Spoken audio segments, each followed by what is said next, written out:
Salut les gonis, j'espère que vous allez bien. Si je vous dis communication, esprit et table tournante, vous me répondrez sans doute ou pas spiritisme. Et ça tombe bien puisqu'on va en parler aujourd'hui en vous présentant une des plus grandes figures mondiales du spiritisme, un Lyonnais, Allan Kardec. Allan Kardec, de son vrai nom Hippolyte Léon Denisard Rivail, naît donc le 3 octobre 1804 dans le 3e arrondissement de Lyon, fils de Jean-Baptiste Antoine Rivail, avocat, et de Louise Duhamel, fille d'avocat et notaire. Il vient donc au monde dans un milieu bourgeois, la preuve puisqu'il part très tôt faire ses études à l'étranger pour échapper à une France napoléonienne troublée à cette époque.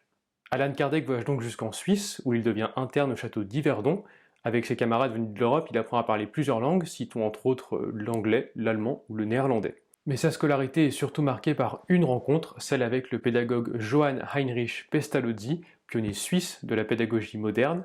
Ce dernier met en pratique les principes de l'Émile, un ouvrage de Jean-Jacques Rousseau publié en 1762 et qui décrit l'éducation idéale d'un jeune garçon. Ces idées qu'il reçoit, il les amène en France et les développe. Dès 1824, il ouvre 35 rue de Sèvres à Paris un cours privé fondé sur les méthodes de son mentor, Johann Heinrich Pestalozzi. Outre cela, il rédige et publie aussi de nombreux ouvrages de pédagogie, citons notamment un plan proposé pour l'amélioration de l'éducation publique, un ouvrage soutenu par André-Marie Ampère, lui aussi philosophe né à Lyon. Ce livre est d'ailleurs récompensé par l'Académie royale d'Arras en 1828. Quelques années passent, des projets, mais aussi un nouveau tournant dans la vie d'Hippolyte en 1855. C'est en effet en mai de cette année qu'il découvre les tables tournantes importées des États-Unis, un procédé de spiritisme utilisé pour dialoguer avec les esprits dans l'au-delà. À partir de ce moment-là, Hippolyte trouve une place dans les cercles spirites parisiens. C'est d'ailleurs à cette période qu'il prend son surnom d'Allan Kardec.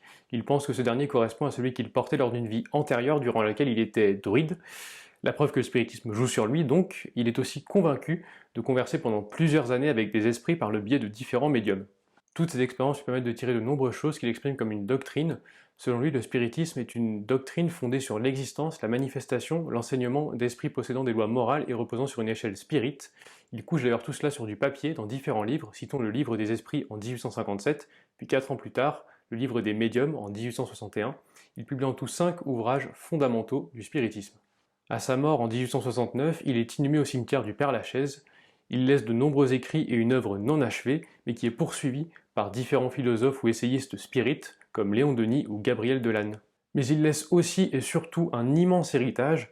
De nombreuses personnalités de l'époque sont séduites par le spiritisme. Les noms de Victor Hugo ou d'Arthur Conan Doyle, le créateur de Sherlock Holmes, circulent notamment. À une échelle plus large, Kardec rencontre aussi un succès mondial fulgurant, notamment au Brésil. À ce jour, il reste l'un des auteurs les plus lus dans ce pays, avec pas moins de 30 millions d'ouvrages vendus. Dans la même ligne, en 2010, 2% des Brésiliens se déclaraient spirites. Alors ça a l'air de peu dit comme ça, mais ça représente quand même 4 millions de personnes, et c'est surtout un chiffre en augmentation de 65% par rapport à d'autres sondages précédents. Ces derniers suivent la doctrine de Kardec dans des milliers de temples dans tout le pays. Au même titre, de nombreuses villes ont une rue Allan Kardec, c'est notamment le cas de Sao Paulo, qui en compte pas moins de 6. Si ce personnage est connu dans le monde entier, la ville de Lyon lui rend donc hommage avec un mémorial construit au 20 quai du Docteur Gaëton dans le 2e arrondissement de la ville.